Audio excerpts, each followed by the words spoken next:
We've had a total of 8 operations on this house. The problem is once you make an arrest, there's always somebody else to come in and set up shop. Attention Imperial citizens, you are trespassing in a restricted zone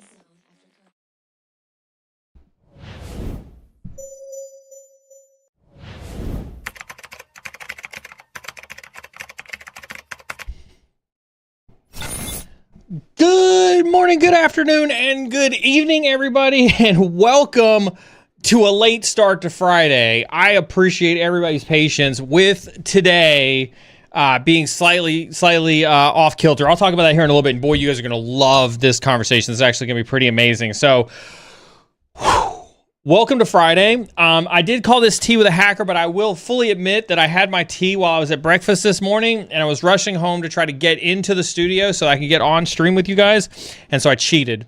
I just grabbed a couple of Coke Zeros, not a sales pitch for Coke Zero by any stretch of the imagination, but I did grab a couple of Coke Zeros out of the refrigerator, but I did also make time for my pre-workout, so I wanted to get to see you guys, so like I just kind of ran up here pretty quickly. Pop with a hacker, yeah, pop with a hacker. I still got pre-workout, so I think it was Dosco who was like pre-workout with a hacker. We do still got the pre-workout going. We'll munch on that here in a little bit. But good morning, everybody. I'm super excited to be chatting with you guys this morning. I'll talk a little bit about that. I got some things, some very interesting conversations that just transpired just this morning that I think are going to be of interest to you. Tell you the plan for today here in a little bit.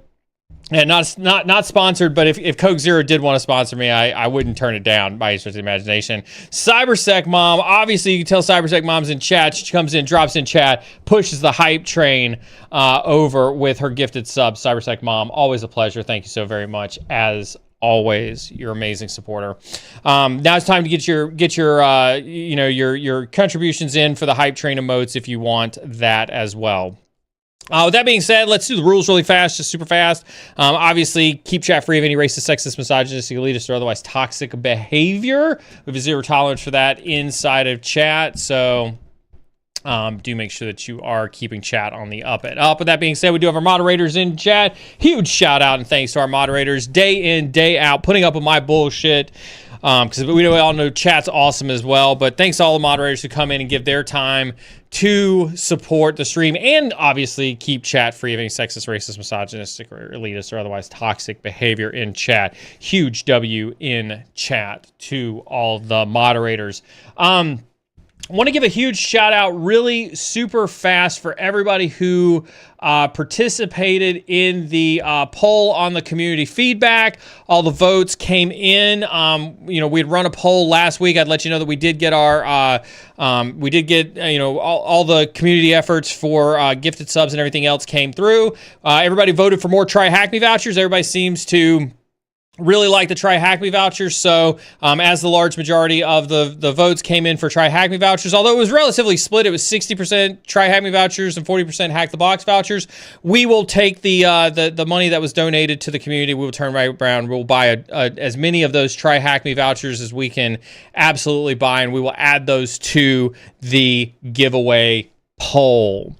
So, gentle plug reminder for the Discord. Do make sure you are participating in the Discord. As you can tell, that's where a lot of the things happen outside of the stream, including the giveaways. All giveaways are done inside of Discord, so you do want to make sure you are in Discord for the giveaways. There's a hashtag giveaway channel.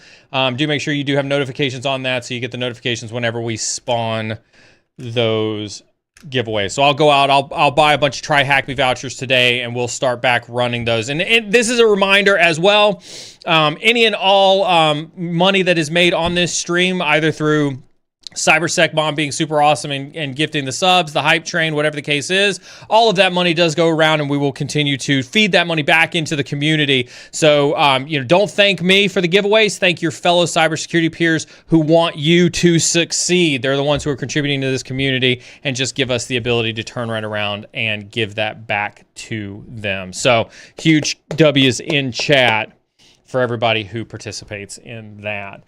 With that being said, let's talk about stream schedule next week. We got Threat Brief with Jason on Tuesday. No Sec Data Ops, and we got Brandon on Wednesday, and we got T with a Hacker on Friday. With that being said, the co-working streams have been absolutely, I can't even begin to say how thankful I am that you all have participated in the co-working streams. It's meant the world to me to see you guys in chat. It has kept me accountable. Surprisingly, I've been amazingly surprised at how accountable it's kept me. Not to say that, Matt, if you're watching, it's not to say that I have an accountability problem as it is.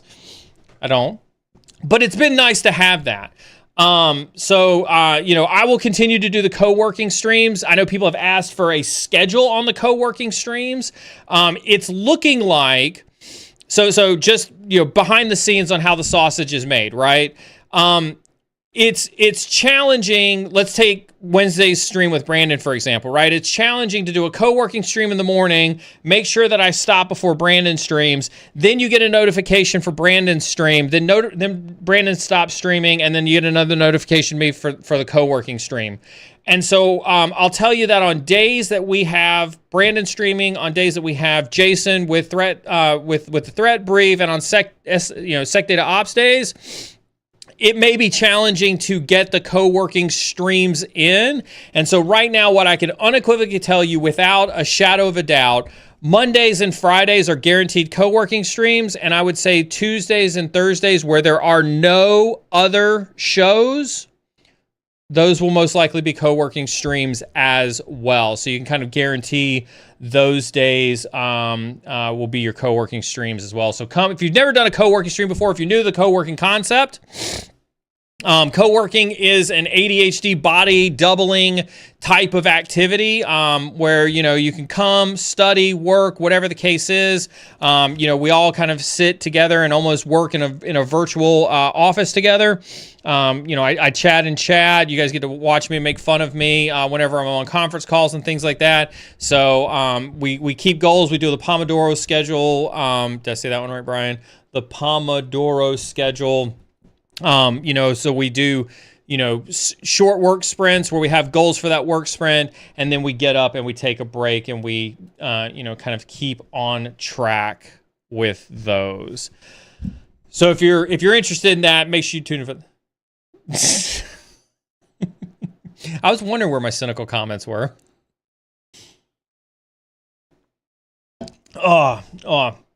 Dig it. So those will be happening as well. So I want to talk a little bit about. Would like to have you on us. Let's talk about that for a second, right? Let's talk about that for a second.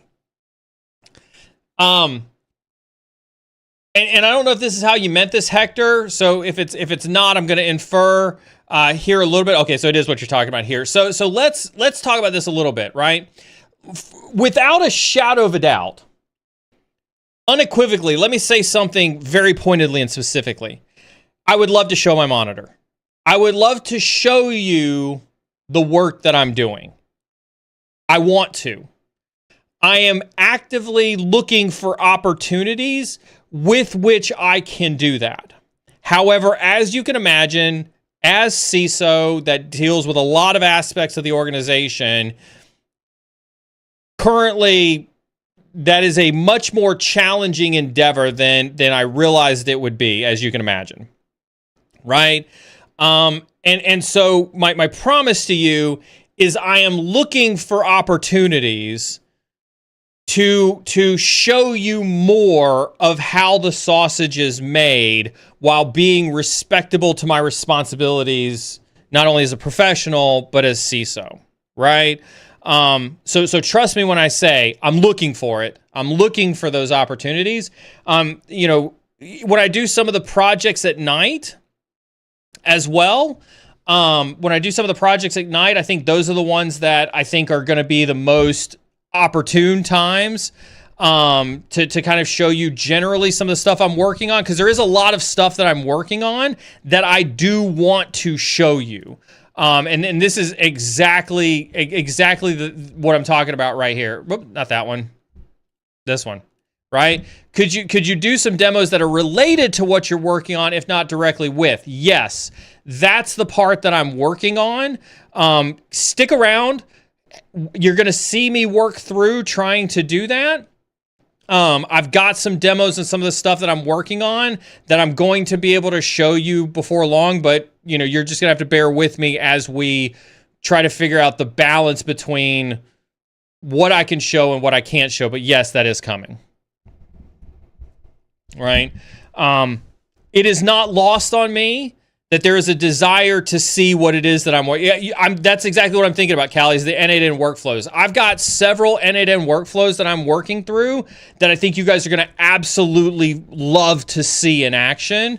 I just can't show you all of the stuff behind the scenes, to do it. But absolutely 100%.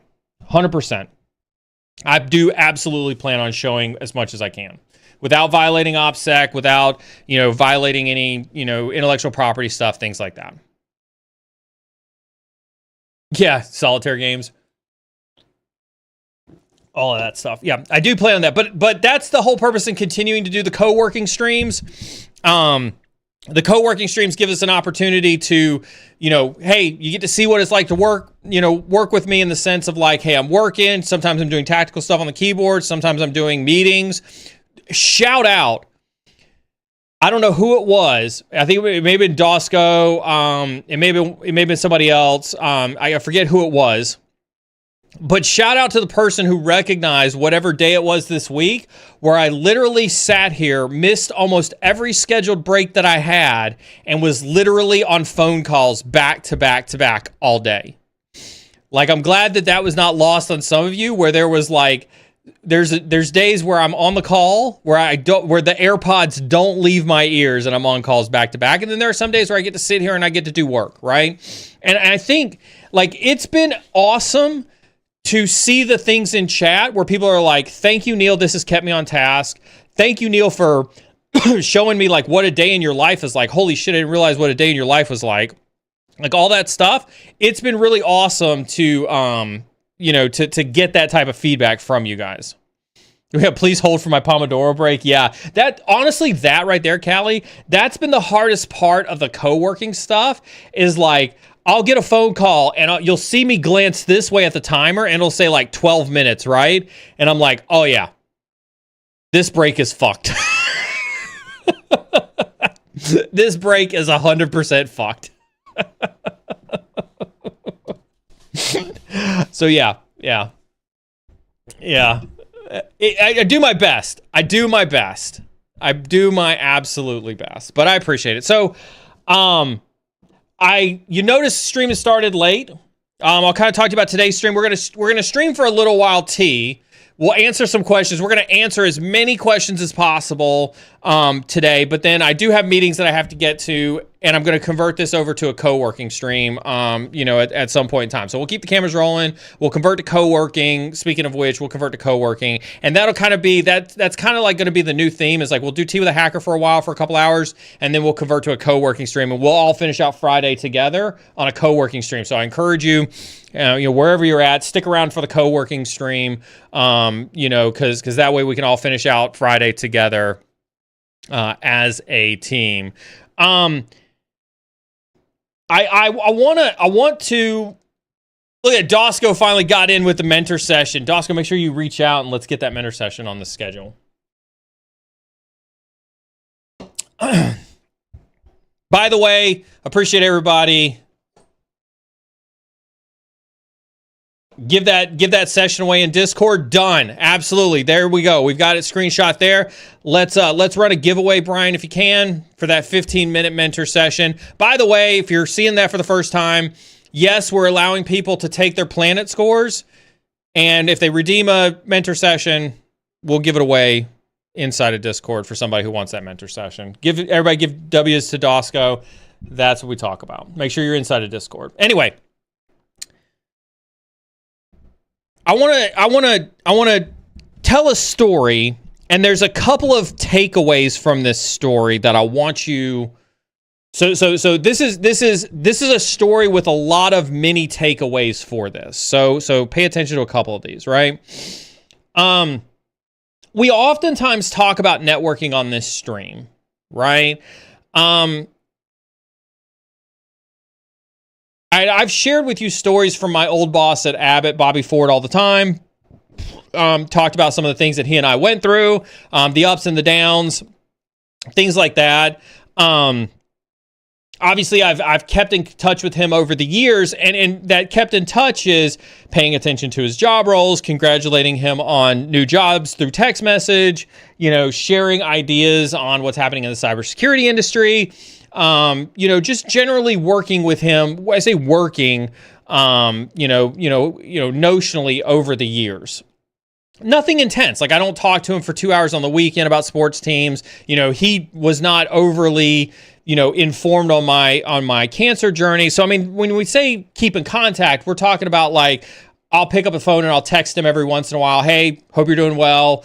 Did you see this thing about CrowdStrike, right? Whatever the case is, right? Or, hey, I know you're over at HPE. What do you think about, NVIDIA and data centers and the future of, data center business models inside the industry, right? Things like that. So, I'm talking very surface level conversation with Bobby, but we spent 3 years in the trenches at Abbott. So, I mean, it's like 3 years, he's former Army. So we had that connection from the military, 3 years in the trenches at Abbott, and then just kind of surface level networking, if you will, since then. Back and forth, a lot of different back and forth and things like that. Well, I saw a post the other day, literally earlier this week, I think it was, or maybe, no, it was last week for 4th of July. It was last week for 4th of July, where he had taken on a new role for a new company. And so, seeing that's a networking cue for me where I have his number. And so I pick up the phone and I text him and I say, hey, congrats on the new role. Looks pretty awesome. Let me know if you want to catch up sometime, right? Type of thing. So this was last week. Actually, I think I still have the text message up right here. Yep, this was last week, Friday, July 4th. So this was 7 days ago. 7 days ago. Just saw your LinkedIn update. Congrats on the new role. Happy 4th. Let me know if you want to catch up sometime. We exchange pleasantries over text. Things go back and forth over text, yada, yada, yada, yada, yada. He asked me how life has been. We kind of talked about how life has been. He asked me where home was. So this was Wednesday. So Wednesday of this week, He goes, where's home for you these days? So I tell him, Raleigh, North Carolina. And he says, on Wednesday, would you be around for breakfast Friday morning? Now, at this point in time, you know, you get to thinking to yourself, you're like, okay, well, maybe he's like in town for business. He just took on a new job. Maybe they're coming to see some of the folks, that they work with, whatever the case is, and it just happens to be in Raleigh. I'm like, okay, sure, why not? So I tell him, absolutely can be around for breakfast. I said, are you already here? Are you driving down? And he says, I'll be flying in tomorrow afternoon. I was like, okay, cool. So I go forth and proceed to find us a breakfast slot. Right? Doss goes over there like, oh, I know what this conversation is. No, it's not that. But definitely that's where my head's at, because again, I've known Bobby for a number of years, right? Bobby has tried to recruit me several times to a bunch of, a bunch of companies. So the thought didn't escape my mind that this is Bobby wanting to come butter me up for a job opportunity. That was obviously thought number one. But what more so that I want to convey upon you is that this is definitely getting back to that value of networking, right? When you make yourself like I know there's a lot of cynicism around how a company isn't going to look out for you, and that's 100% that's 100% the case, right? A company isn't really going to look out for you, but the people in the company are, right? I just explained to you, right? Like in the last, since I left Abbott in 2020, so 5-6 years now, I've not been in the trenches with Bobby. But here we are, he's 8 days into a new job, asking me where I'm at so that he can get on a plane to come talk to me. Of course I'm thinking it's a job offer. Absolutely thinking it's a job offer, because that has been a typical Bobby MO. But the thing that I wanted to convey to you all, right, is like that's the value of that network. That's the value of keeping those relationships going, is because people are going to latch on to you. People are going to latch on to your knowledge. People are going to latch on to your expertise. And don't say, well, I'm just a junior level person. How do I have expertise? People are going to latch on to your hungriness, right? People are going to see your value. That's the value of networking, is continuing those relationships with people, right? Thank you, Brian. Brian published the giveaway. That 15-minute mentoring session with me is published in the giveaway channel on Discord. Go now. Put your name in the hat for that 15-minute mentor session inside Discord.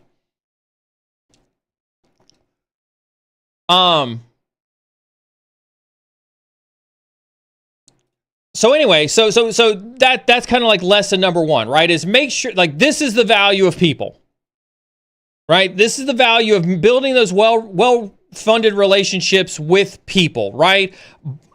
If Bobby's willing to get on a plane from wherever he's at, fly to Raleigh, literally for an overnight, just to have breakfast with me, he's trying to make an impression that what he wants is something that I can help with, right? And that's where I want you guys to, that's the goal and objective that I want you guys to strive for, not in your companies, but in your interpersonal relationships with folks in this industry,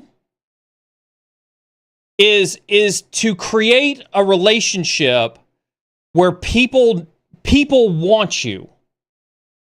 People want your value, right? Don't be another cog in the wheel. So anyway, show up this morning for breakfast. Bobby shows up. It was a 7:30 breakfast, time. Bobby and I are chatting lots of different things, doing the catch up, talking about, his journeys, my journeys, things like that over the course of the last couple years. And then as with any other conversation, we ultimately end up making it to the brass tacks, and we get to the, why did you feel the need to get on a plane on a Wednesday to come down here and see me? It was not to offer me a job. Matt, if you're watching, it was not Bobby offering me a job, but that was definitely my first thought. So it wasn't Bobby offering me a job.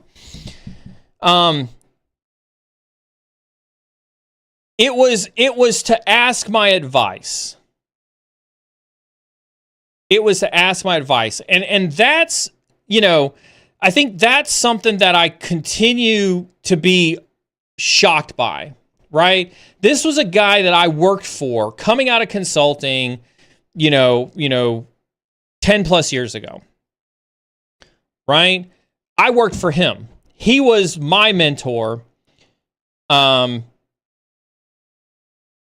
I came out of consulting, taking on my first senior director role on my way to being CISO, right? And here he is getting on an airplane to come see me, to ask me for my advice, specifically around working at a startup. This was his first startup, right? He had been at Abbott, he had been at Unilever, he had been at Hewlett-Packard. For those old enough to remember Hewlett-Packard, yes, Hewlett-Packard is still in business. He was at Hewlett-Packard. He had a job offer to go to AstraZeneca. And instead, he opted for a startup life. And so he was spending time with me to get advice on how to be successful as a senior leader in a startup. And I thought that was super cool.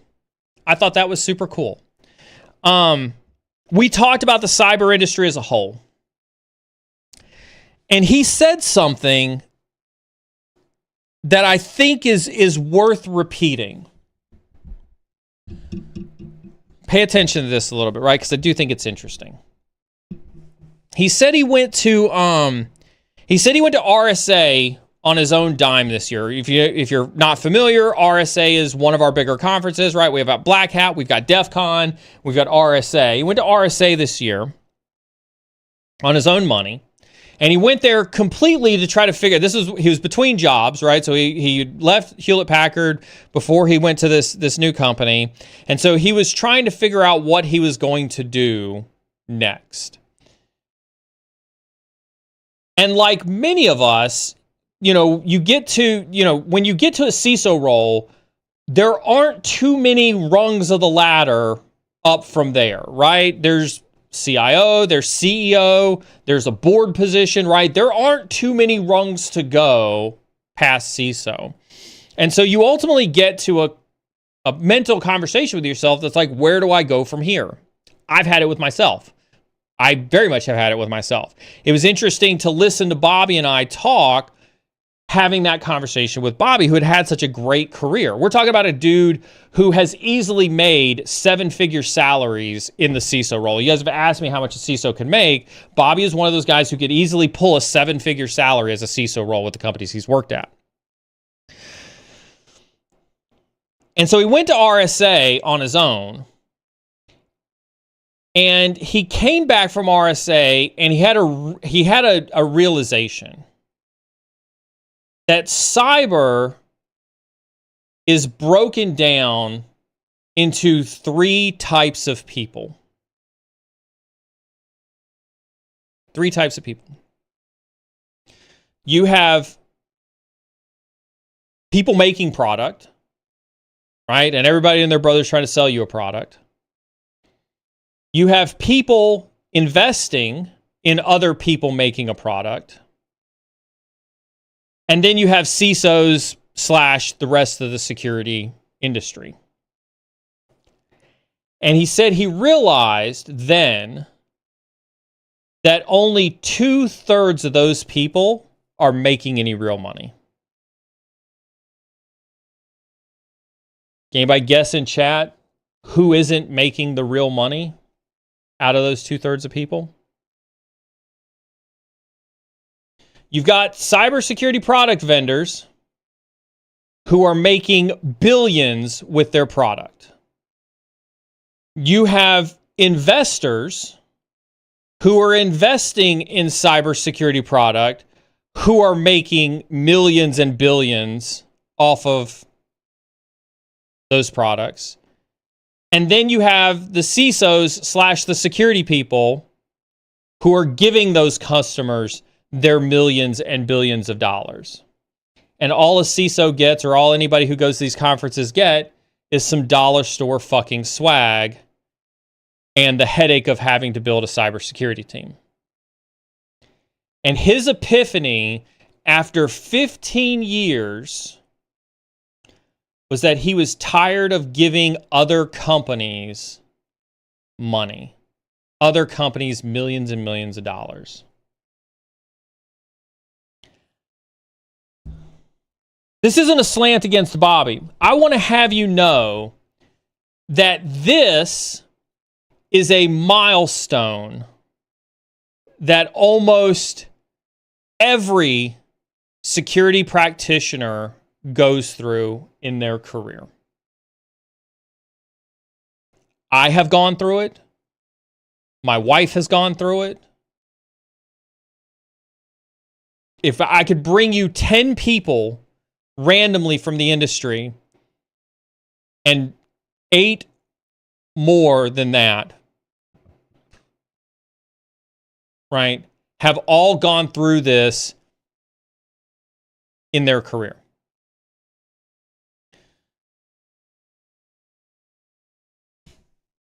So what's the point, Neil? The point is, it takes a certain mentality. It takes a certain mentality to decide which side of that fence you want to be on, right? A lot of you are like, oh, I just want to pen test forever. I just want to stay tactical, but I want to make $1 million doing it, right? The industry is not designed for anybody on the security side of the fence to make that kind of money. The industry is not designed that way. If that's news to you, let me be the first to say it. Being a practitioner on the practitioner side is not the path to millions and millions and millions of dollars of W-2 work. Right? And I want to, like, sometimes we joke around that topic, but it was this conversation this morning that made me realize that this is something we needed to talk about, right? A lot of us appear to be chasing the minor lifestyle. We want to go do pen testing. We want to go do incident response. We want to get into the industry. We want to be the tactical level executioners at the end of the day. I know a lot of us have desires of a certain level of financial freedom. And I don't think that it's always correlated that the industry is designed against you being a miner, as Dosco put it in chat, and making millions and millions and millions of dollars. Our industry is not designed that well. Right? At some point in time, you're going to have this epiphany yourself. At some point in time, you're going to also come to this realization that you can continue to work to help make somebody else's millions, billions, whether that's an investment company or a cybersecurity company. You can attempt to get your own by going to work for a startup, or you can make your own company. Now, let's have a caveat here. I'm not saying you don't know anything about pen testing, so you're going to go start your own pen testing company. That's not what I'm talking about. I'm talking about building real business value.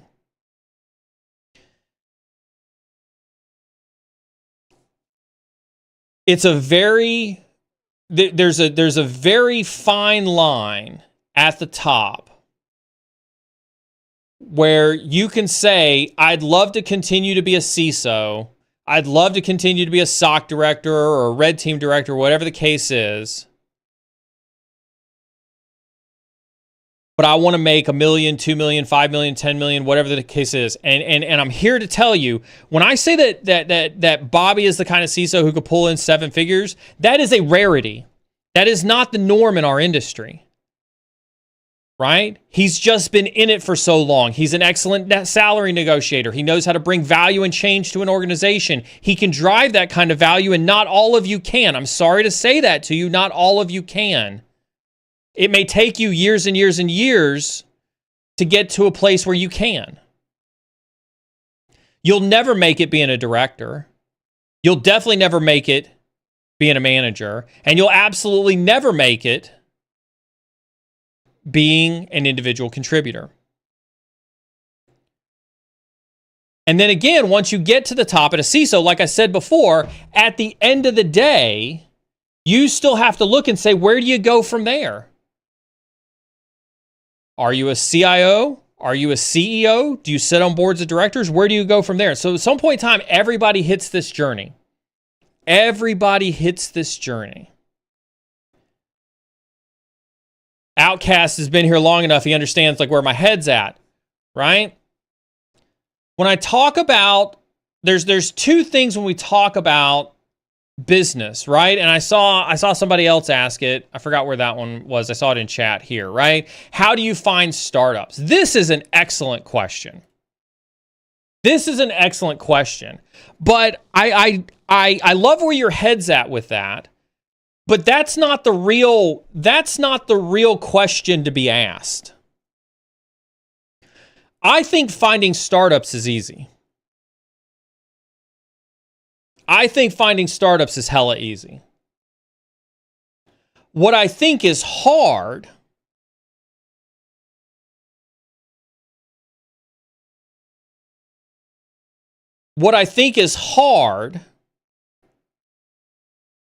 is, can you bring value to a startup? And this is more of a you question than it is a startup question.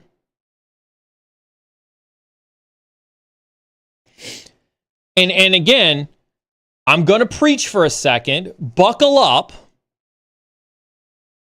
because I'm going to preach for a second. We've oftentimes talked on this stream about work ethic. I've mentored lots of you.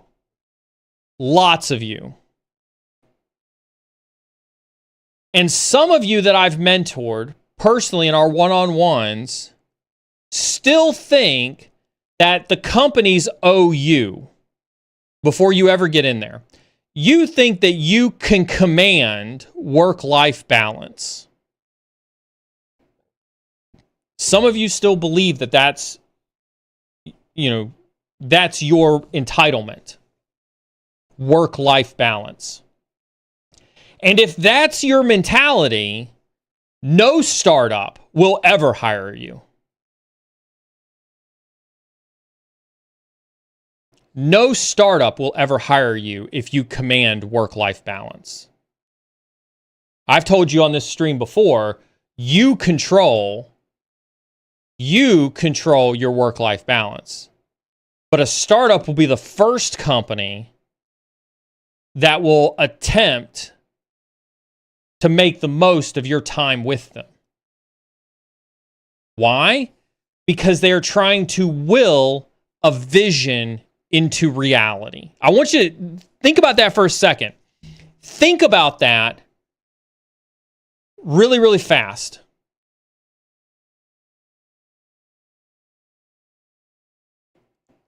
I'll use Query as an example, right?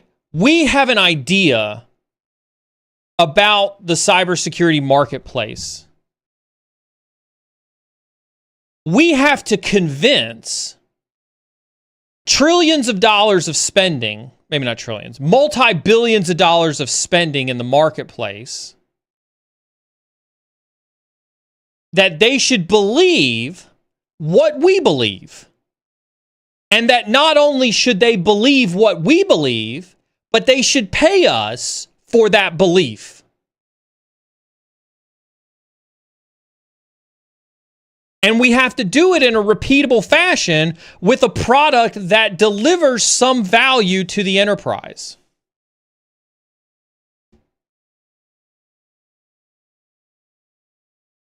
And so you have to have a commitment when you go work for a startup that says, I have to believe in this value, and I have to believe that we're going to change the industry, and I have to believe that we're going to will this into existence, and I'm willing to execute to will this into existence.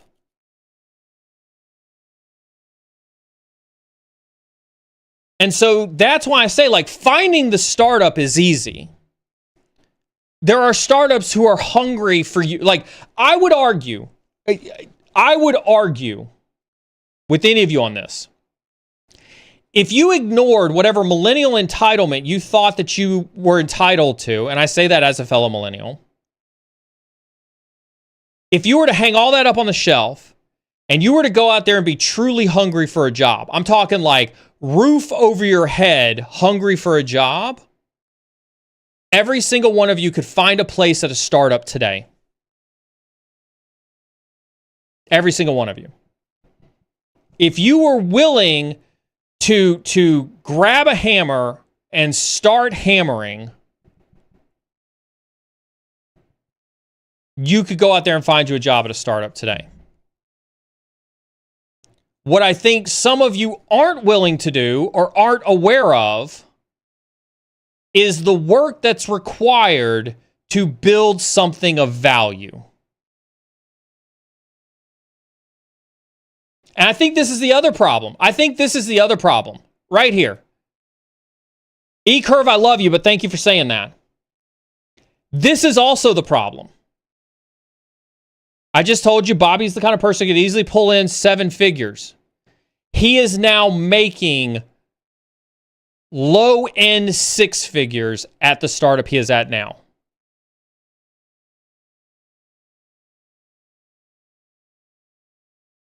He gave up 7-figure jobs to make low-end 6 figures.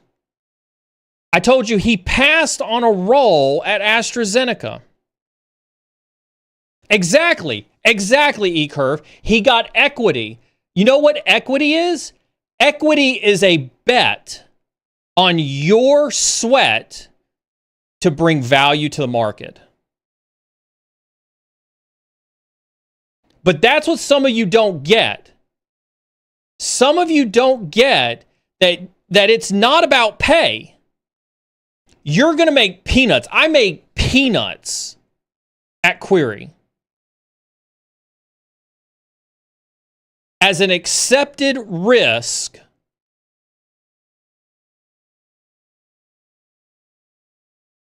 for future bets. It is 100% a bet. But again, you come to a realization in your life where it's like, are you willing to bet? Are you willing to bet on yourself? Are you willing to bet on a company? Are you willing to bet on the work you're going to put in?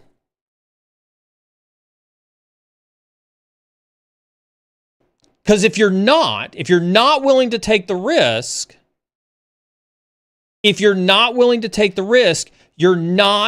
in a position to be ready to accept the responsibility of making the type of money you want, the life-changing type of money you want.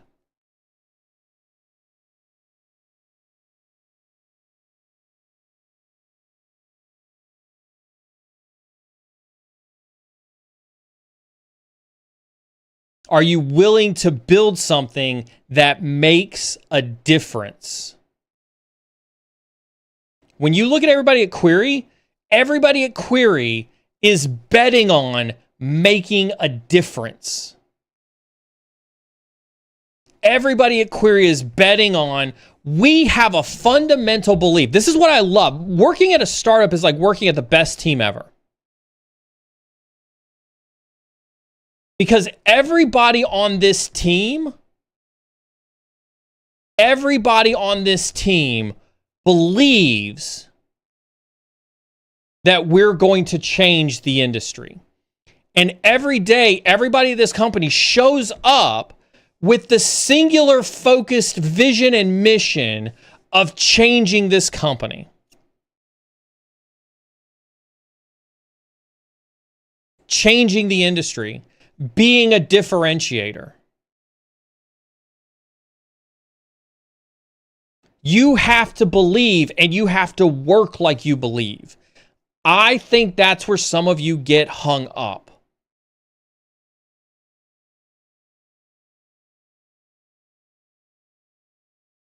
Right?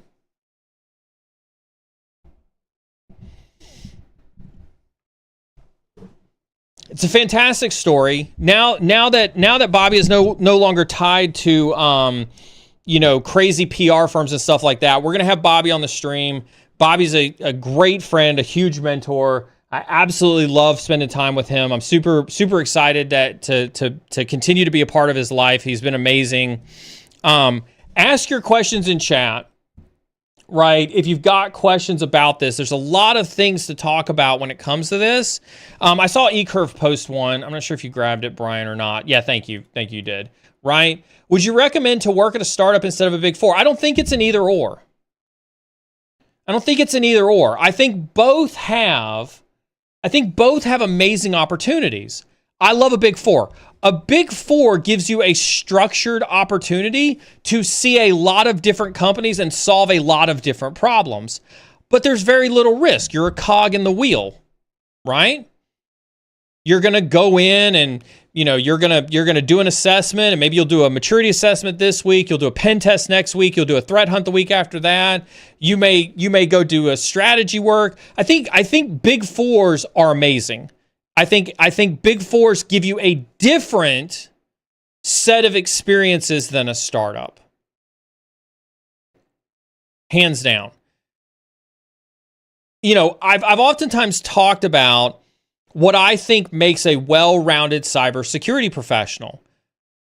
I think working at a big four is an excellent checkbox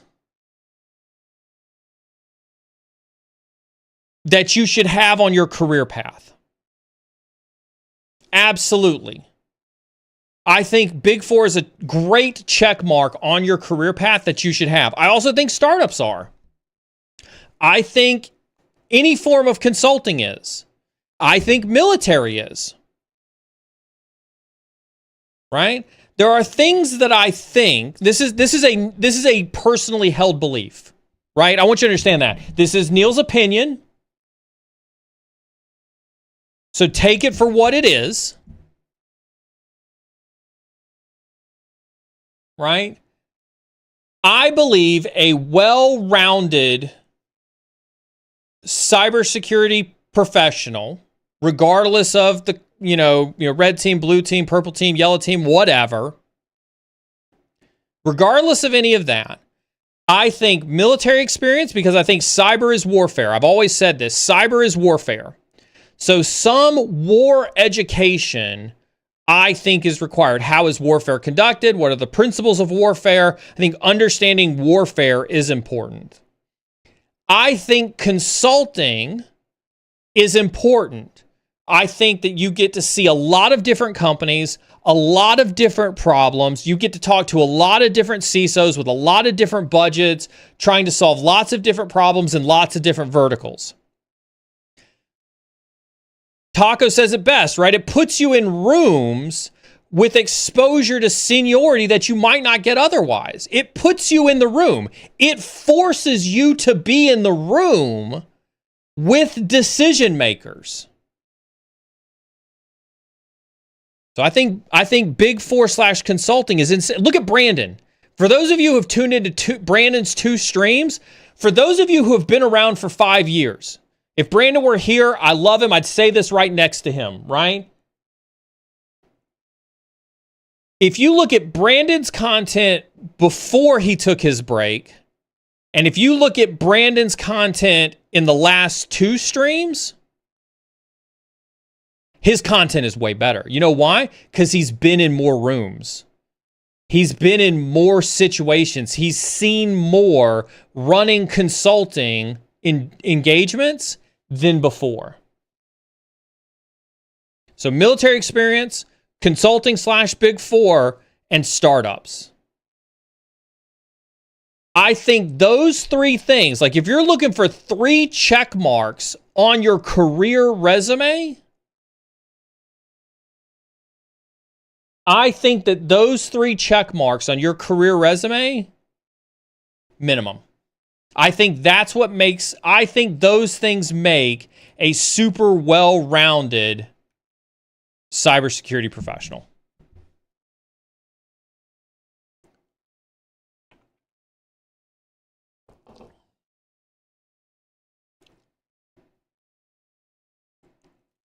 Yeah, this is the reason you don't burn bridges when you leave companies. The company doesn't really care, but the people remember. Absolutely. Absolutely, the people remember. Build personal relationships, right? The company is transactional. The company structure, the LLC, the shares, everything, those are all transactional. Companies will come and go. Companies will come and go. But it is definitely unequivocally the people that are going to go to the next company or the company after that or the company after that. And what you need to impart upon them, like this is where work ethic is super important. Right? Work ethic isn't, let's say this in a slightly more direct fashion.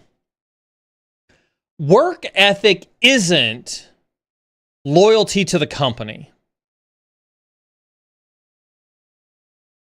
Those 2 things are not the same.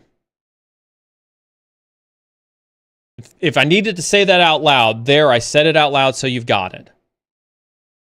Work ethic is not loyalty to the company.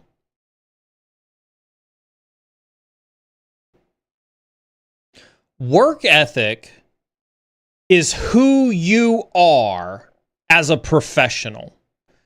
Work ethic defines your professionalism. And so if you're like, well, fuck the company because the company's not looking out for me, so I'm only going to work 9 to 5 and I'm only going to give 50% and I'm going to, blah, blah, blah, blah, blah, all these other things that we hear about, right? That's not you sticking it to the company. Like if I needed to say that out loud too, that's not you sticking it to the company. That's you showing everybody else around you your character.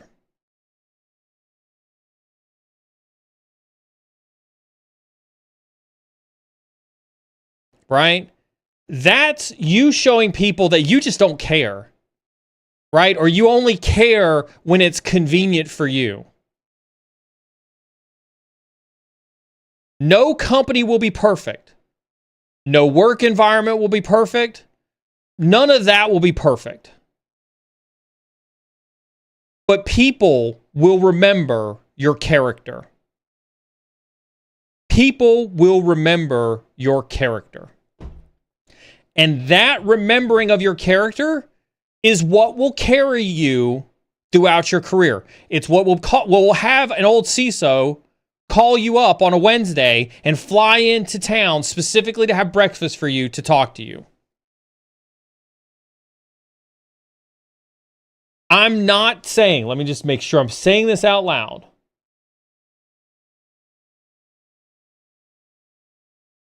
Right? I'm not telling you that you should sacrifice your firstborn child for the company you work with.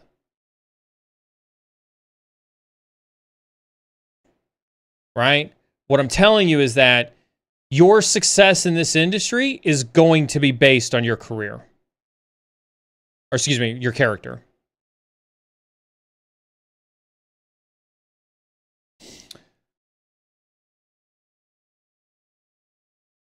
All right. We get soapbox this one. That was a soapbox. I didn't really mean for that to be a soapbox as much as, just kind of like I had a lot of experiences this morning that I wanted to share with you. Bobby and I did talk about some content stuff. I want to bring Bobby on. I think you guys could learn a whole lot from Bobby from a career perspective. And so I'm working with Bobby. We're going to have Bobby on. You guys are going to love talking to Bobby. Amazing individual, great life experiences. Be on the lookout for that one. keep dropping your questions in chat if you got them. We'll do a couple more questions here in a little bit. You know, there's a lot about this industry that I think transcends, you know, what gets talked about or what gets showed, you know, on social media and stuff like that. So, we'll do an easy one. Any golf updates? Yes. For those of you who follow me on Instagram, thank you so very much. I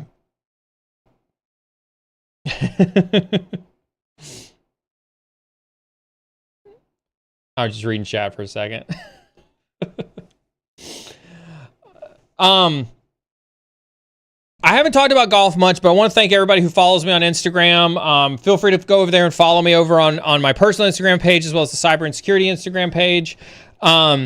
This year, we tried a different strategy. When it came to golf. We wanted to focus this year on really driving our handicap down into the single digits, right? A lot of the leagues that I play in, I have to play against other people of different handicap levels, and I really wanted to put myself into a division where I played against a lot more competition, a lot harder competition. And so I spent a lot of this year focusing in on my practice to get my handicap down to single digits. And so you'll notice that I haven't talked a whole lot about tournaments this weekend, this season. As a matter of fact, I've probably only played less than 10 tournaments this season, if I think about it, right? Actually, I probably go to my page and look. I haven't played a whole lot of tournaments this season, right?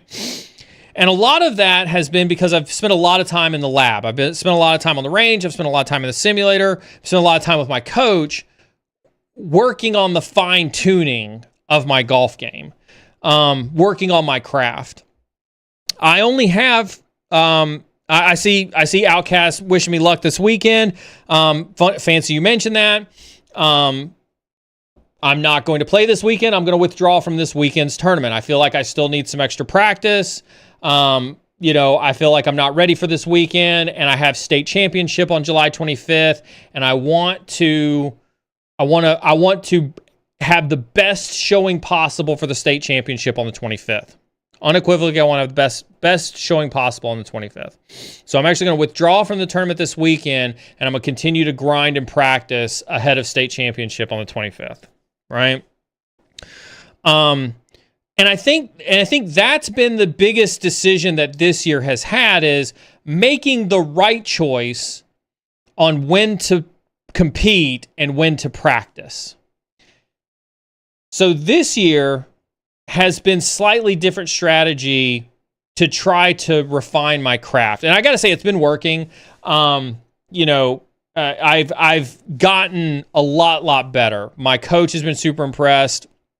You know, it does connect to cybersecurity, because I think that, like, we oftentimes get into this realm where it's like, I'm just going to go out and I'm going to throw my entirety at pen testing or threat hunting or red teaming or whatever the case is. And in reality, sometimes you have to take a step back and you got to focus in on the tradecraft. You have to focus in on the nuances that make you successful. It's easy to go all in, and it's easy to think, if I go all in, I can be successful. And sometimes you can. Sometimes you can force things into submission. Sometimes you can force the success. Sometimes. Not always. At some point in time, you're going to have to take a step back and focus on the little things. For me, I was too in to out on my swing plane. And so I had these big sweeping draws, right, where the ball would curve from right to left. And only about 6 out of 10 times would it land where I needed it to land. What I needed to realize is I needed to pull that back, and I needed to be more surgical. I needed to be more precise. I needed to be more neutral in that swing. I'm not saying that the draw was bad, but I needed to bring that dispersion down. right? I needed to bring that variance down, right? Again, we talk about this from a cyber perspective. Sometimes you write good reports, sometimes you write bad reports. Sometimes an engagement takes you 10 hours and sometimes it takes you 100 hours, right? Sometimes your dispersion is so wide because you're used to throwing the kitchen sink at everything and going down a rabbit hole and never coming back out, running out of time, running out of scope, chasing the wrong thing is in an incident, whatever the case is. Sometimes you've got to bring it down. Sometimes you've got to narrow the scope. Sometimes, as Matt would love to say, and I love this about Matt, you've got to make the problem smaller, right? Sometimes you have to make the problem smaller. And that's what I needed to do, is I needed to make my miss smaller. And that's what I've spent a lot of time doing, is working on golf, making my miss smaller, spending a ton of time. I had a ton of time in the range, ton of time in the simulator, things like that. And it's been working out well. So now here's what I'll say. I say all that to say that was the tournament year 2025 strategy.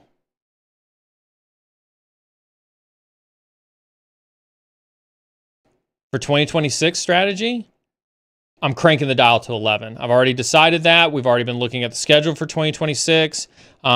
I achieved this year's goal. So the last thing that I need to achieve for this year to be successful is I need to make a top 10 finish at States. That's why I'm focused so hard on July 25th. We're focused in on a top 10 finish on July 25th. That's the last checkbox on today's goal, or on this year's goal, is to make regionals with a top 10 finish at State. Next year, though, I'm already filling up the calendar. We're going to go back to hitting a hard schedule next year. Next year, we're going to put the grind on next year, and we're going to try to capitalize on the most winning tournaments that we can. So there's an event that happens every year that's based on points. They take the top 8 points earners by state, by division, or excuse me, by region, by division. So I'm in the Southeast region, U.S. Air Force. I need a minimum, based on this year's points cutoff, I need a minimum of 800 points to qualify for what is effectively our version of the Ryder Cup. For my golf fans out there, the Ryder Cup is, it's U.S. versus Europe. For the league that I play in, it's basically Air Force against Army, against Navy, against Coast Guard, yada, yada, yada, yada, yada. But to do that, the points cutoff this year was 800 points. Well, just to put it in perspective, you get 10 points for showing up to a tournament. Then you get more points for first, second, third, fourth, and then there's everybody else, and everybody else gets a participation trophy. So if I were to suck completely and just focus on getting 10 points, I would need 80 tournaments next year to qualify for our version of the Ryder Cup. Obviously, if I get some wins, then I get exponentially more points, and that guarantees kind of my slot in the Ryder Cup. So next year's goal is about winning more and a lot. Yeah, certain tournaments are worth more points. They have elevated events and things like that, which is what I tried to focus on this year, was the elevated events and things like that.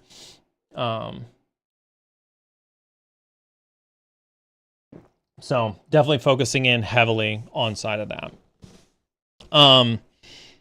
So that's the golf update.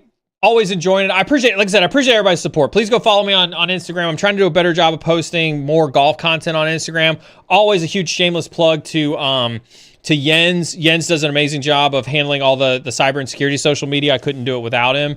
So always give my huge shout out to Jens for his assistance with the social media stuff. Hyperwork, my good friends from Netherlands or Belgium or one of the Swedish companies there. Doing mentoring, what tips do you have for someone to make the most out of their session? If you're the mentor, you really have a hard job as a mentor.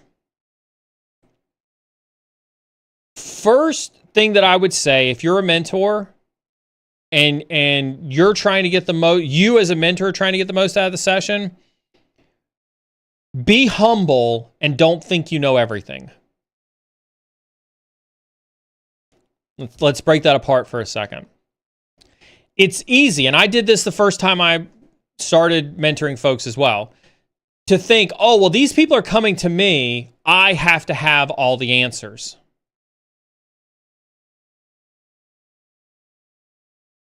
And so you almost put the pressure on yourself that if they ask a question, you're not concerned with anything else other than, do you have an answer for that question? Because you feel like you failed as a mentor if you don't know, if you say you don't know, if you don't have an answer, if it's not a life experience that you've got experience with, you feel like a failure. And so the first thing to know is that anybody, anywhere, at any point in time in their career, clip that, play it on repeat so that you can hear it again. Anywhere, anytime, at any point in your career can be a mentor. Anybody. Whether you've got 1 minute, 1 hour, 1 year, or 100 years in this industry, you can be a mentor to anybody. You have life experiences, you have career experiences that are different than other people. You have different learnings than other people. And it is those learnings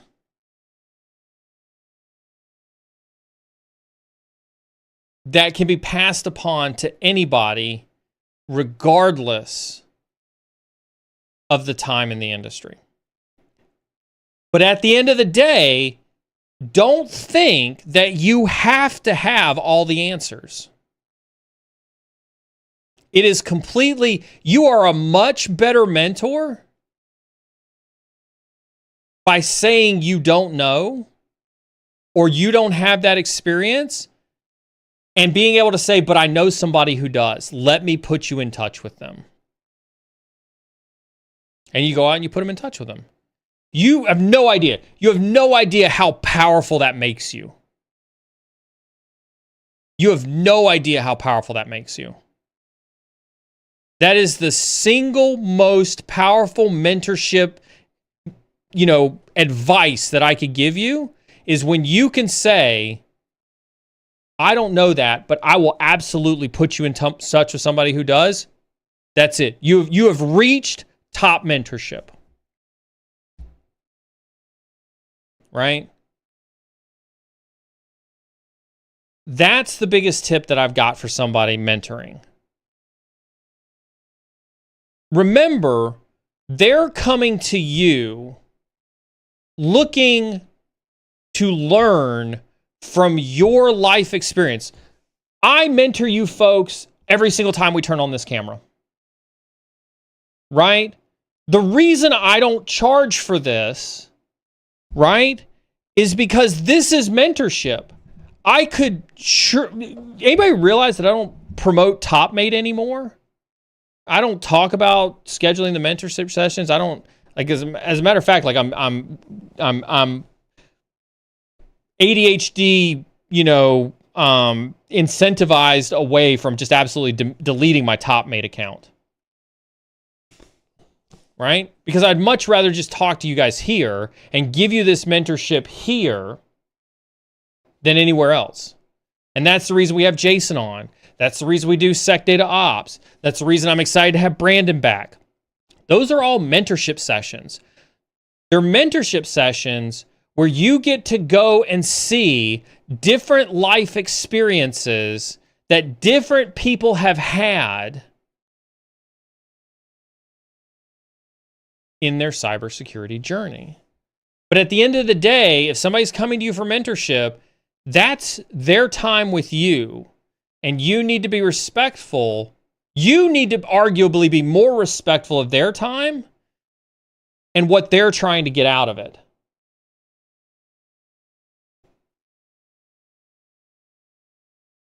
There's another question on the platform that shall not be named that says, where can I find a mentor? They're all around you. Mentors are all around you. That's what I'm saying. Like there is no Tinder for mentors. Swipe left, swipe right. There's no Tinder for mentors.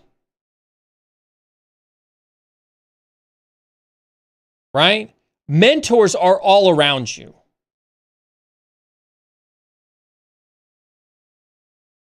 Yeah, start in Discord. Thank you, Callie. Start in Discord. There are 5,000 people in Discord right now who would love to be mentors with you. Yeah, don't just jump in and say, hey, I need a mentor. Early on, we had Caitlin Ilkani, who was doing a company around mentorship.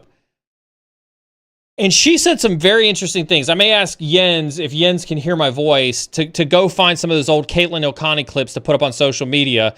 You know, gentle plug for, again, making sure you got notifications turned on YouTube and Instagram and X and places like that so you can see the videos when they come up, right?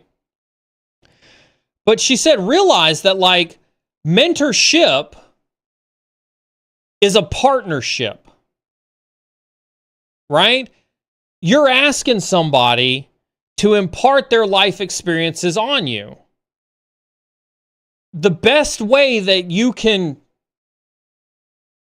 and this, I'm going to say a word, and I know how the internet likes to take a lot of words out of context, so let me be the first to give the implicit context disclaimer that I'm going to say a word that may not necessarily be the right word, so I need you to use your imagination and think about the context surrounding the word. But if you're going to ask somebody to be a mentor, there has to be a reciprocal relationship for that time and effort. If I'm going to take time out of my day to give mentorship to you, it would behoove you to think about, well, what can I do to give back that time? Right? And I think this speaks to what Outcast and some of the others are talking about, is you're going to reach out to me, to Beardsec, to Callie, one of the mods, another community member, and you're going to say, hey, listen, I saw what you put into Red Team Chat. I loved your thought process on how you solved that problem. Can I get 15 minutes of your time to talk to you? In return, I'll be more than happy to boost your post on LinkedIn, or, let me buy you a $15 Starbucks gift card, right? Like, I'm not saying you have to, like, just think about, like, hey, how do you provide value, right, for that 15 minutes that somebody's going to give you? That's how you can show appreciation for asking somebody to take time out of your day. And that's not to say you have to. Let me again, because the internet loves to take things out of context. I'm not saying you have to. I've done hundreds of free mentorships. I sit in sub chat and people come in sub chat and ask me questions all the time. Gentle plug, if you are a subscriber, if you got one of Cybersec Mom's, subscribe, subs today, make sure you hang out in sub chat. You can always catch me and several of the other folks in sub chat. That's free mentorship. Right? That's not to say that you have to do something for somebody. But again, back to our conversation of value, if you don't assume entitlement, if you automatically assume that you should do something because somebody's giving you their time for free, there's value to be exchanged there. Now the person that you're asking for mentorship for doesn't feel like you're taking advantage of them.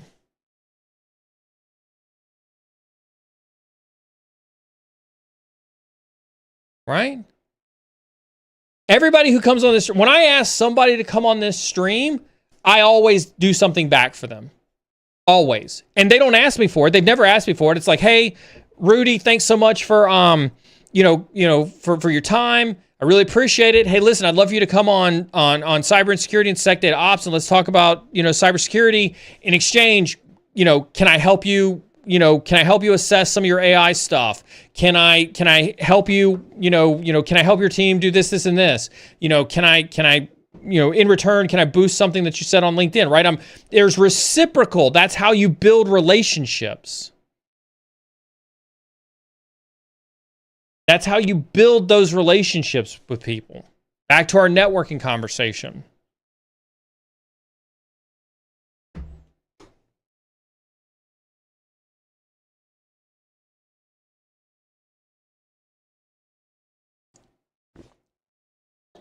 I love the idea.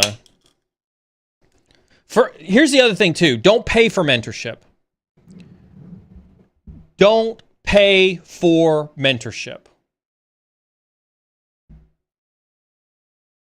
If somebody is going to charge you for mentorship, don't pay. That is a scam. Every day of the week. Paying for mentorship is a scam. That is antithetical to the definition of mentorship. Right? Hacked planet points aren't monetary value. You cannot exchange them for monetary value. So, ha.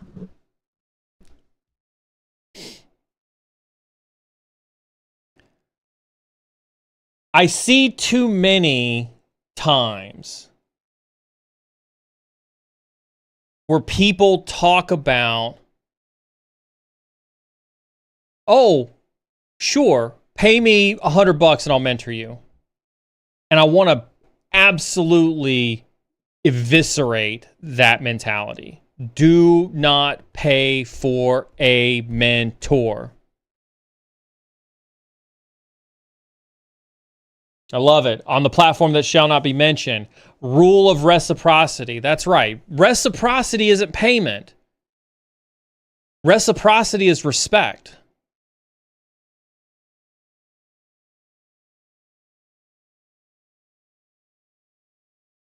Right? Don't pay for mentorship. Pay for coaching.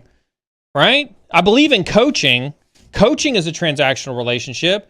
Coaches are there to tell you that you're fucking it up. Coaches are there to tell you the hard stuff. Lord knows I had a coaching session with my coach last week, and boy, did I feel about this big after my coaching session with my coach. My coach last week. So again, we talk about coaching sessions. Let's talk about this. Right? My coach and push that one up on. You can't for some reason. I love this one. Oh, you can? Yeah. Do that one from microwave. So I think this is exactly what I'm talking about right here. Right? This is the difference between coaching and mentoring. My coach knows me. Knows my habits. I send him my swing videos. I text him all the time. He knows my goals and objectives. I send him my tournaments. I send him data. Right? And you know what he does? He looks for flaws. He looks for ways to break me. Case in point, I went to see my coach last week before I went to the mountains for vacation. And mind you, I'm feeling good. I just got done here telling you how good I feel rolling into this tournament, how good I feel rolling into state, how proud I am of the work I'm putting in. I went to go see my coach last week, and he says, hey, let's go out on the golf course. Like, fuck yeah, let's go out on the golf course. I can't wait to show you how awesome I am out on the golf course. Boy, was I wrong. We go out on the golf course, and all of a sudden, he starts putting this pressure on me. pressure I'd never felt before. Never felt it in any of the tournaments I'd ever played in. Never felt it in the simulator. Never felt it on the range. He starts putting this pressure on me. And chat, I want to tell you, I hit shots like I'd never played golf in my entire life. I forgot how to swing a golf club. I forgot what end of the ball I was supposed to hit to send it towards the flag. I forgot everything I knew from the last 2.5 years of playing golf in one coaching session. I looked like Beardsec trying to play golf for the first time. It was bad. It was bad. I walked away and I said, I am so sorry for wasting your time today. I am so sorry that you got to see this. He sent me, listen, this is how bad it was. He sent me text messages on the regular for 4 days because he was so worried about how that lesson had impacted me.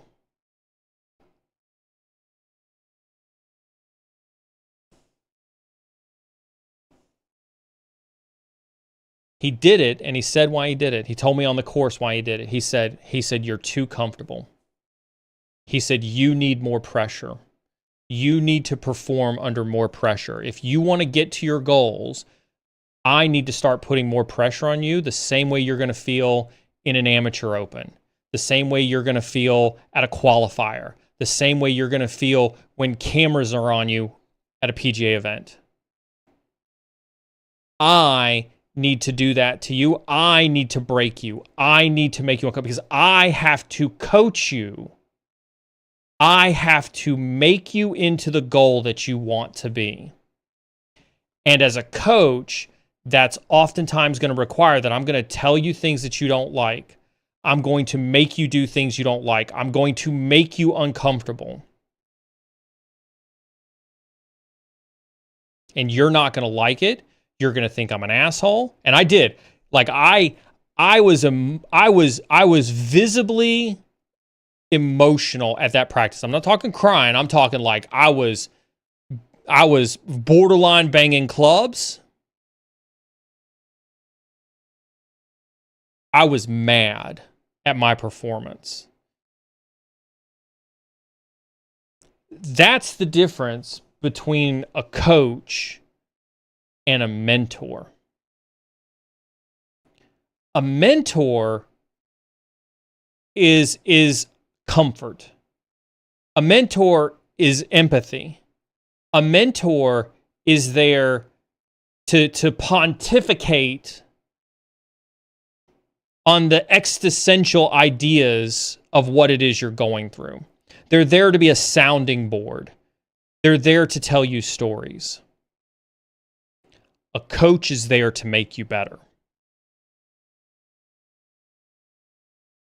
A coach is there to push you. A coach is there working in the trenches with you to achieve your goals. I think that's the key difference between a coach and a mentor. If you don't have somebody in your career guidance circle that tells you the hard truths, that pushes you beyond your limits, is this starting to sound like every Friday to you guys? Is this starting to sound like some of the soapboxes that you get me on? Is this starting to sound like some of the truths that we do here on this stream? We're coaching. We're coaching here.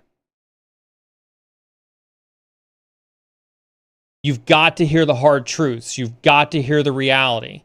You've got to hear what's really happening out there. You've got to hear the things you don't want to hear because it is like I was mad last week. I didn't touch a golf club for 4 days in the mountains.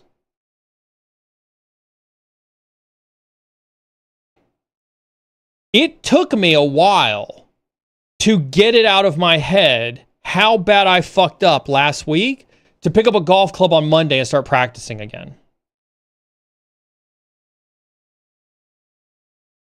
But once I did, I could hear the voice in my head about pressure, about being so committed to the consistency on my golf swing. I did not want to be in a place where I crumbled under pressure again.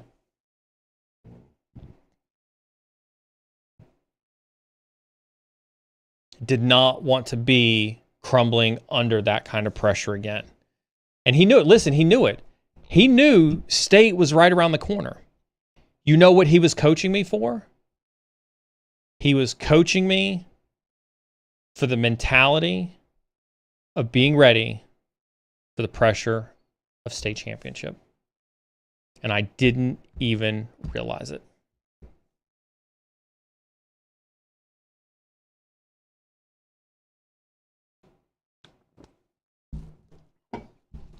Love it. I love it. Find you a good coach. Stay here. Obviously, we're doing coaching here on the regular. I tell you guys all the hard stuff anyway, right? Again, that's another reason why I stopped doing Top Mate. Like, I tell you guys, like everything I tell you here is basically, what I ended up telling people in coaching. That's why I stopped really kind of like pushing the whole Top Mate thing. Like I'm coaching you guys here anyway, right? Like, I just want you guys to be better. I want you, like, I wholeheartedly believe with every ounce that I am as human that every single one of you will be successful in cyber. That's why I don't do Try Hack Me's. You know what? You can go do Try Hack Me on your own. You don't need a coach for that. My coach doesn't work with me on swing. You know why my coach doesn't work with me on a swing? Because I have a simulator in here that I practice on 500 swings a day. Because I go to the range and I practice 500 swings a day. You don't need a coach. You don't need a coach coaching you on Try Hack Me. You don't need a coach for that. If you're committed, go do your Try Hack Me's. Go practice. Go work on your swing. Go work on your swing. Right? You come to the coach to make you ready for the game.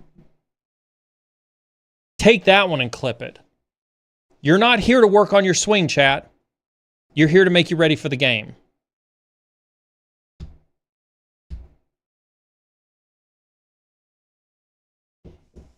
Cybersec Mom dropping the subs again. Thank you so very much. Again, remember, if you're a benefactor of the subs, A, thanks Cybersec Mom, and B, hop on over to sub chat whenever you catch somebody in there and hang out in sub chat. It will be absolutely worth it.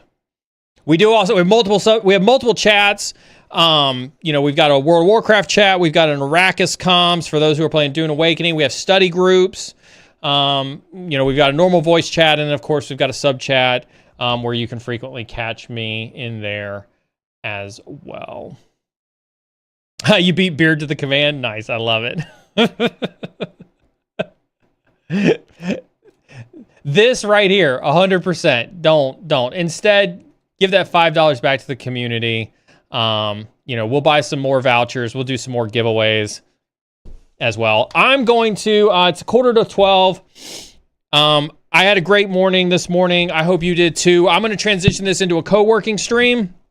So if you want to stick around for co-working, I truly do appreciate you sticking around for co-working. We're going to get some work done today. We've got a couple of meetings lined up this afternoon. That you'll get to play bad lip sync. I do enjoy the bad lip sync stuff. The bad lip syncs do keep me from losing my ever-loving mind during phone calls. So I'll have 2 meetings today that we can do some bad lip sync on. If you've never participated in bad lip sync before, obviously I'm on a meeting and I'm talking.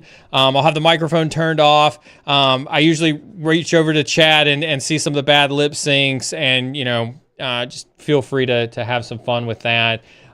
If you're studying, feel free to stick around for the study session. We'll do Pomodoro style studying where we'll have a timer go off for, a certain study session. We'll identify some goals and then we'll take a break on that as well.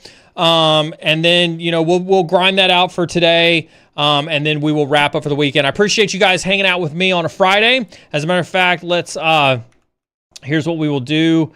We'll double check this and make sure that this is good. Cool. Nothing on the screen that needs to be looked at. We're going to merge this one right on over here. Sweet. Awesome. So here's what we do. We come in here. We'll go ahead and update this one for break sprint number 1. So we'll take a break sprint here. So you guys can just kind of see what's going on in my mind is we're 13 minutes to 12. So we'll take this as a first break sprint. We'll walk. We'll stretch. We'll refill drinks.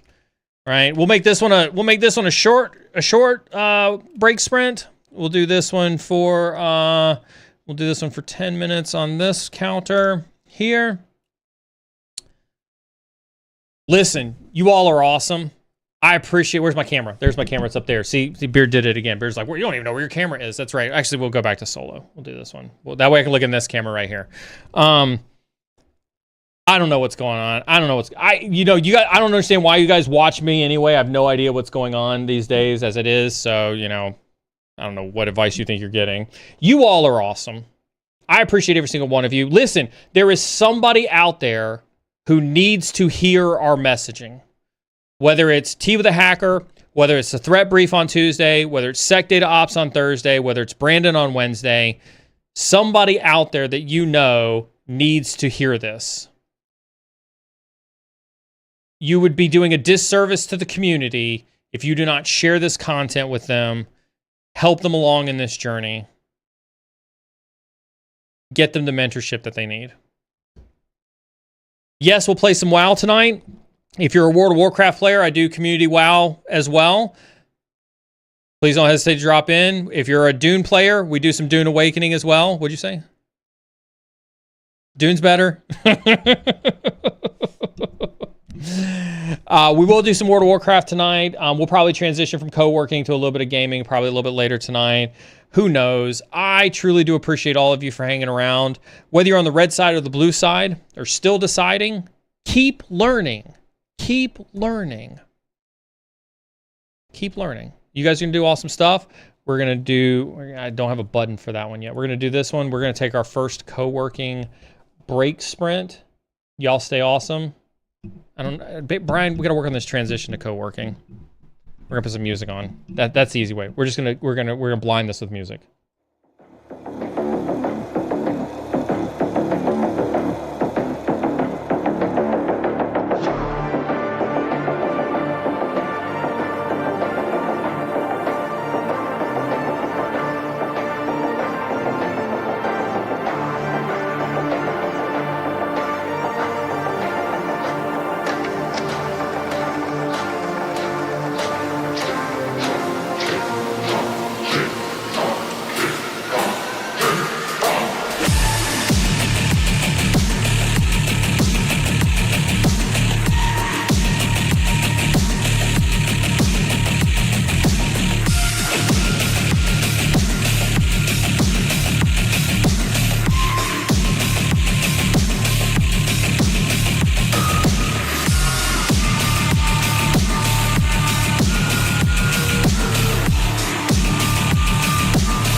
There's a wind blow, but my heart still cold. Every step I take, man, I'm breaking the mold. Came from the bottom, now I'm hunting the throne. I don't need no team, I do this on my own. Every night's a war, every day's a fight. Old strings hum while we creep in the night. I don't talk, I move silent with a blade in my grip. If you test me, you'll feel the cut from the tip. My enemies fall, one by one they drop. We don't aim to scare, we aim for the top. Savage with the hunger, eyes red like the flame. You know the drill around here, it's no game. I was raised in the dirt where the killers don't play. You either fight for your life or you get swept away. No love in my heart, just blood on my hands. In this world of war, only the strong will stand.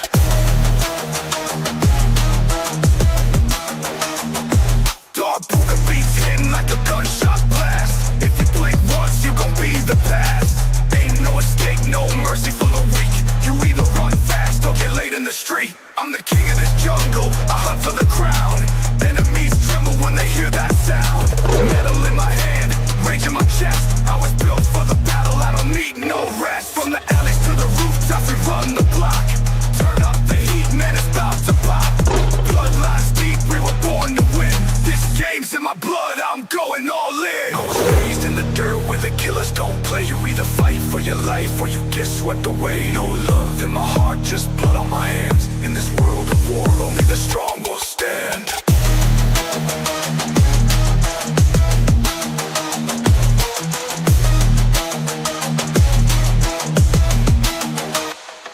I was made for this, born in the dark. Every strike I take leaves a permanent mark. You can feel the pressure, I'm too cold to break. I'm a product of the struggle, ain't no room for mistakes. I walk with the beast, I don't fear the end. I was forged in the flames, never need to pretend. In this world of war, I'm the last to fall. Built for the fight, I was made to stand tall.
Switching protocols.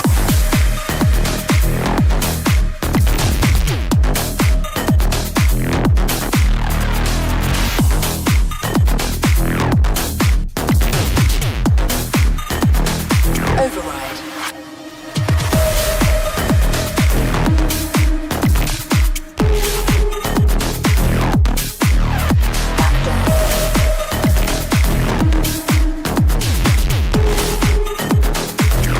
Backdoor.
Shields activated.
Entering hyperspace.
I insist. Fuck you.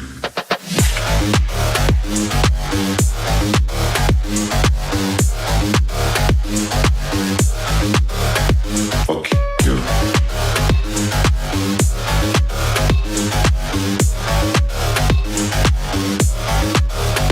Fuck you. Fuck you.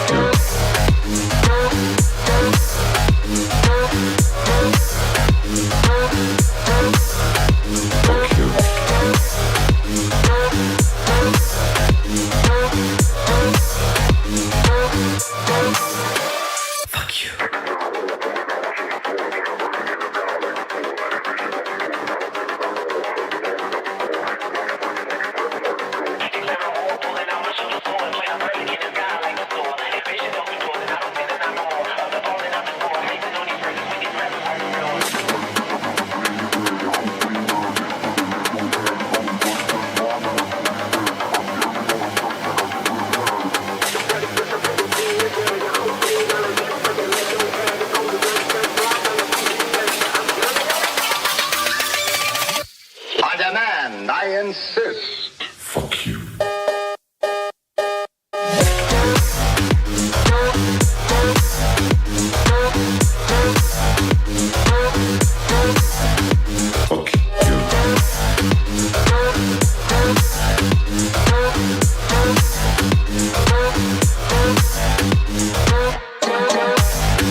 operation and leave the building utilizing the nearest exit.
human species thought, the more isolated they seem to become.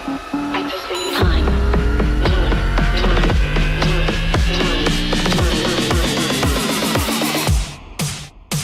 Indent.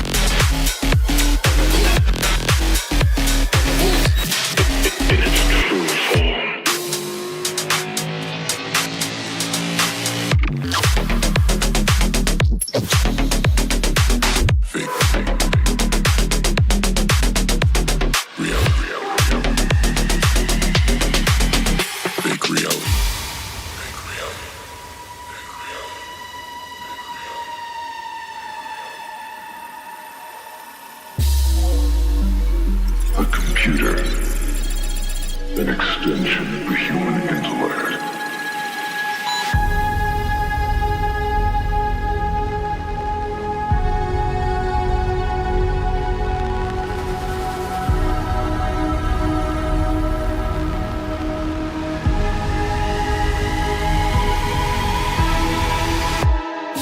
The more technologically advanced the human species thought, the more isolated they seem to become. At the same time.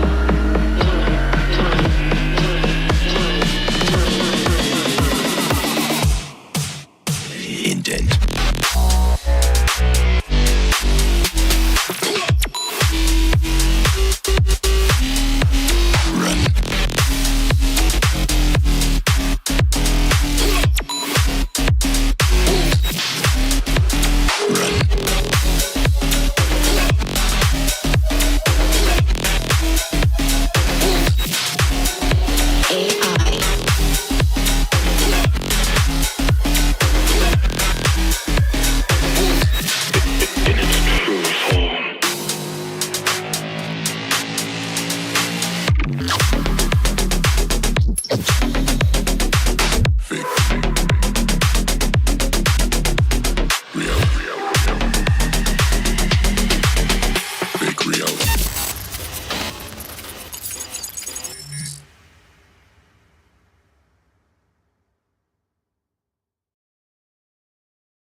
will be heard. Can't speak up with your face in the mud, so we live like kings, never taste the dirt.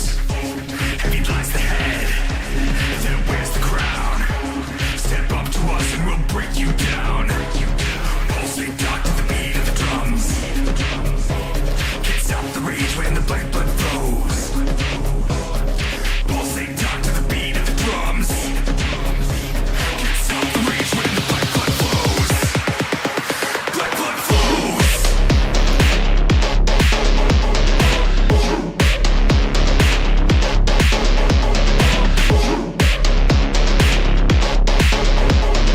Pulsing dark to the beat of the drums. Can't stop the rage when the black blood flows. Pulsing dark to the beat of the drums. Can't stop the rage when the black blood flows.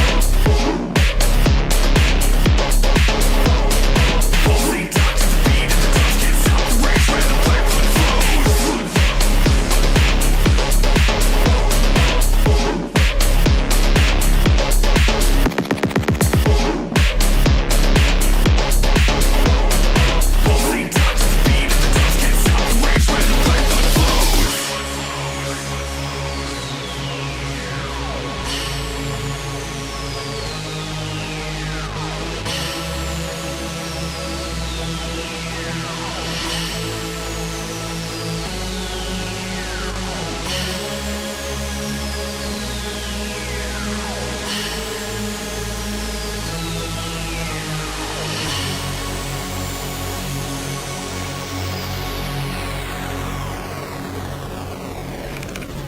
Pulsing dark to the beat of the drums. Can't stop the rage when the black blood flows. Lights go out when we come to town, and we turn them up with a sinister glow. Breathe in cool night air, breathe out the pain. Ascend the throne and grip tight the reins. Pulsing dark to the beat of the drums. Can't stop the rage when the black blood flows. Pulsing dark to the beat of the drums. Can't stop the rage when the black blood flows. Black blood flows.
We can make it work.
What the fight out the soul box of thinking of what? And you're the pain, so the pistol did the lies, no what? On our foolishness, patience for fitting at the soul. Dancing at the moment, don't got me on the toe. So I keep a fine question and cast and work for some. That we start some more. If it is a soul from God, if we start some more. If it all, if it all, if we start some more. If it is a soul from God. If a soul from God. Move that head, talk with that. I will hear we the body for signs and this is where I'm on the beat. See the nigga better take a thing. Must be that like a smoke rolling. I won't get it down.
I'm not loyal to anybody, I'm a demon.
I'm not loyal to anybody, I'm a demon.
Welcome to hell.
emotions eating up on my plate. Influencers making videos, but they don't know what's in bait. I'm the predator, they're the prey. That's right, when the least expect. My rhymes are so sick, they leave you feeling wrecked.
just wanna get down.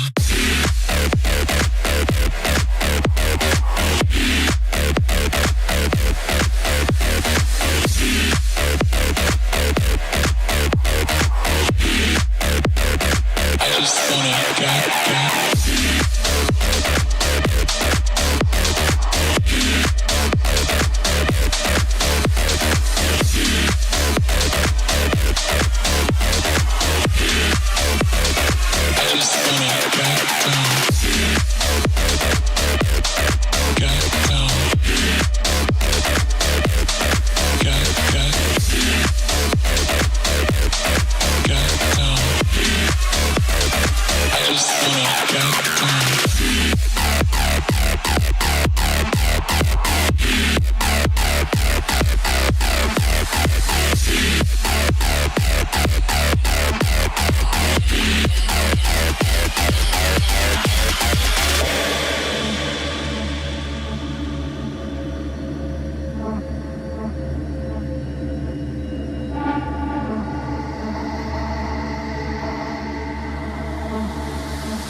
I just wanna get.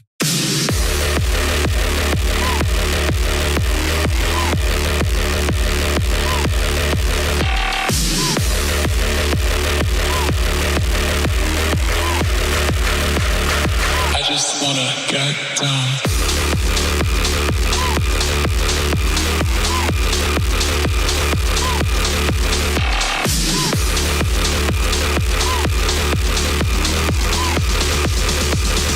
I just wanna get down. Get down.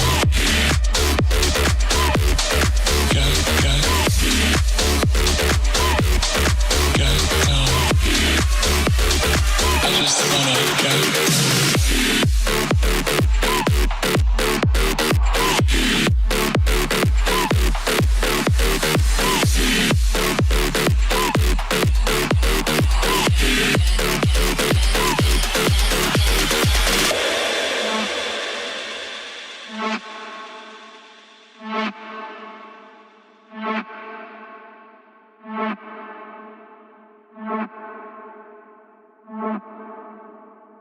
Mm-hmm.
seductive and catty, transgressive, compulsive, stubborn and impulsive.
I'm seductive and catty, transgressive, compulsive, stubborn and impulsive.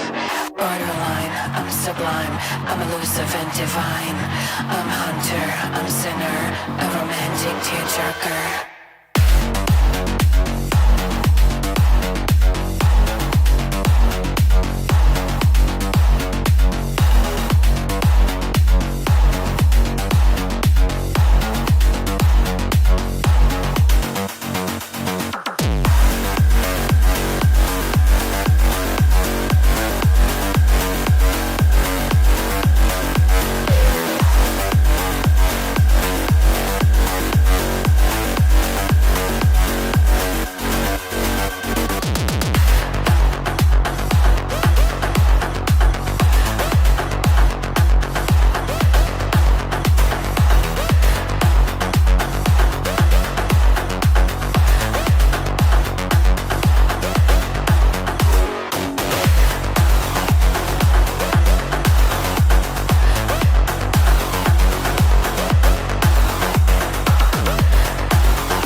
Let me see you turn it out louder.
just like that.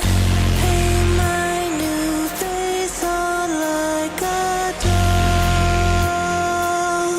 I like the melt off my skin. I know it's shameful.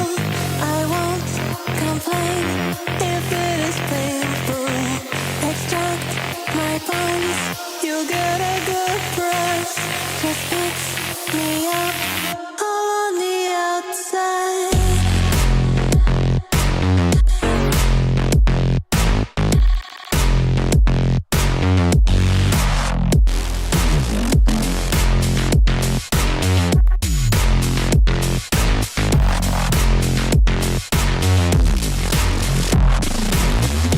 Empty me, restrain me, lay me down, violate me, make me shine inside out, unstitch my face from the ground.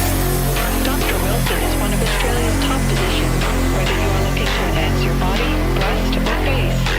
Dr. Wilson can provide rhinoplasty, facelift, breast augmentation or reduction, tummy tuck, liposuction, corrective procedure, non-surgical cosmetic procedure, and much more.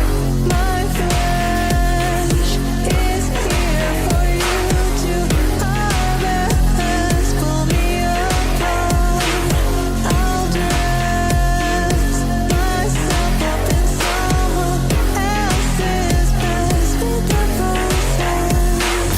Build up my insides with your steel. I'd like that, but on the outside I'll be real. You're perfect, pop off my skin. I know it's shameful. I won't complain if it is painful. Extract my bones. You'll get a good price. Just fix me up all on the outside.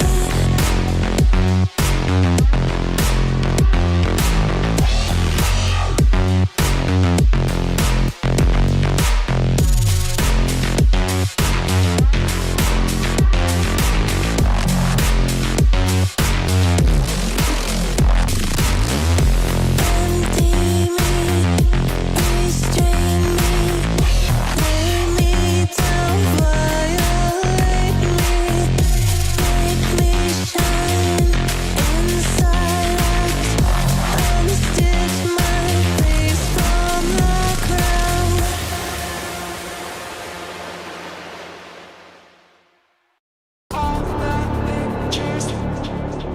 Inside my head. All the pictures inside my head. All the pictures inside my head. All the pictures inside my head. All the pictures inside my head. All the pictures inside my head.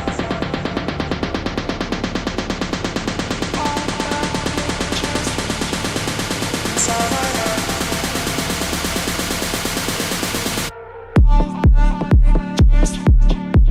inside my head. All the pictures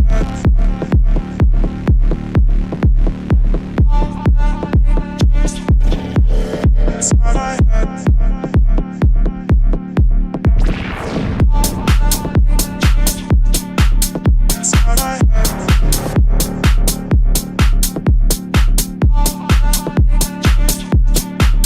inside my head. All the pictures inside my head.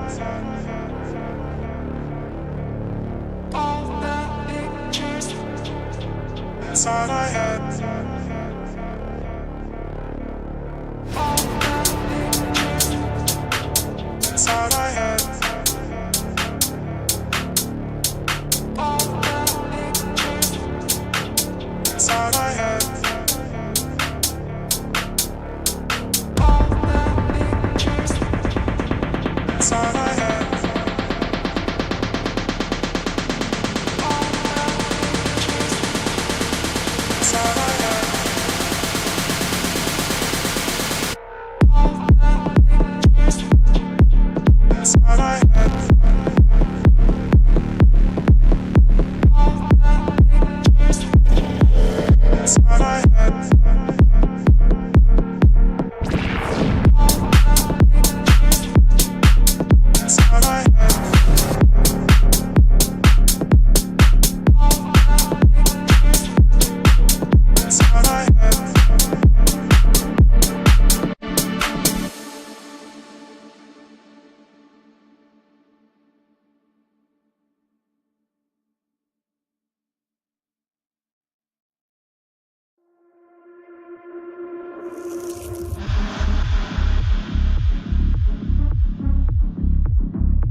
In